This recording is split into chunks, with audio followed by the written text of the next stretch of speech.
RK நகர்மணி.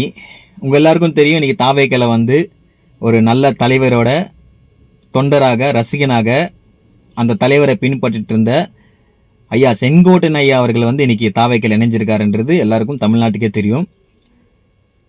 So எல்லாரும் பார்த்தீங்கன்னாக்கா ஒரு போஸ்டிங்கில் உட்காந்துட்டாங்கனாக்கா என்ன பண்ணுவாங்கனாக்கா, எனக்கு ஒரு போஸ்டிங் வந்துச்சு அவ்வளோதான்ப்பா, இதுக்கப்புறம் எனக்கு தேவையானது கிடச்சிச்சு, இதுக்கப்புறம் நான் எப்படி ஒன்றும் இருக்கலாம், அவ்வளோதான், யாரும் கேட்க போதில்லை, நான் எங்கே வேணாலும் போகலாம் அப்படின்ட்டு என்ன பண்ணுவாங்கனாக்கா அவங்க சந்தோஷத்துக்காக ஒரு மேடை போட்டு ஒரு மீட்டிங் மாதிரி வச்சு அது ஒரு ஃபங்க்ஷன் மாதிரி கொண்டாடி அந்த ஃபங்க்ஷனில் இல்லாத பொல்லாத ஆராய்ச்சிகள்லாம் பண்ணி ஸோ அவங்களுக்குள்ளேயே அவங்களோட சந்தோஷத்துக்காக அந்த ஃபங்க்ஷன் பண்ணி அவங்களுக்கு போஸ்டிங் கிடைச்சவொன்னே அப்படி இருப்பாங்க.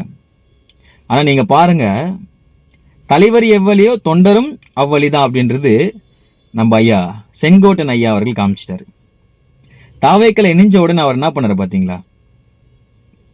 நம்ம தமிழ்நாட்டுக்கு ஒரு நல்ல ஆட்சி கொடுத்த புரட்சி தலைவர் எம்ஜிஆர் ஐயா அவர்களை பின்பற்றிட்டு இருந்த செங்கோட்டன் ஐயா அவர்கள் இன்னைக்கு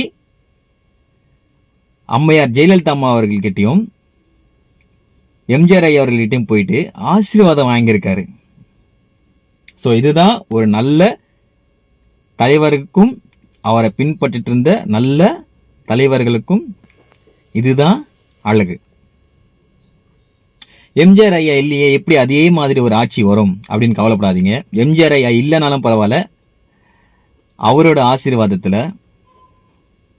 2026 அவர் இல்லைனாலும் அவர் கொடுத்த அந்த ஆட்சி 2026 கண்டிப்பாக தளபதி விஜய் அண்ணா கொடுப்பாரு. அதுக்கான உதாரணம் நீங்கள் பார்த்துட்டு இருக்கீங்க. ஒவ்வொன்றும் நல்லதுதான் நடந்துட்டு இருக்கு, நல்லதே நடக்கும், வெற்றி நிச்சயம்.